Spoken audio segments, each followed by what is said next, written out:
W-Moto NX150S Short Review. Let's go! Enjin dia bersesaran 149.6cc, 4-stroke, 1 silinder, 4 valve single overhead cam. Lepas tu motor ni dia menggunakan fuel injection, liquid cool dan juga CVT transmission.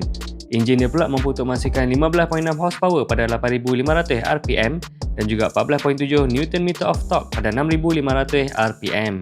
Motor ni menggunakan sistem keyless dan juga panel meter digital LCD. Ni lampu depan dia. Ni pula lampu belakang dia. Kesemuanya fully LED. Untuk suspension depan dia masih menggunakan telescopic fork, brake caliper dia pakai 2 piston dan juga ada single disc. Disc brake dia ni dilengkapi dengan dual channel ABS. Traction control pun ada tau. Rim depan dia saiz 13 inci, tayar depan dia pula saiz 130/60. Rim belakang dia pun sama juga saiz 13 inci, tayar belakang dia pun sama juga saiz 130/60. Untuk brake belakang pula dia pakai single disc, ada ABS juga dan juga brake caliper 1 piston.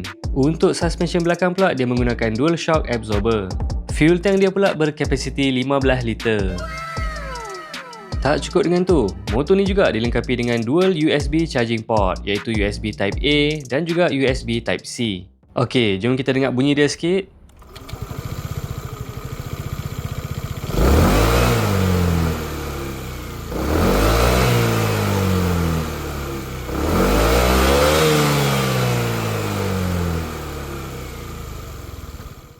Kalau hampa nak tengok video-video yang lebih detail, contohnya macam video test ride dan juga video top speed, hampa boleh subscribe YouTube channel saya, Nick Rahizal NR Official.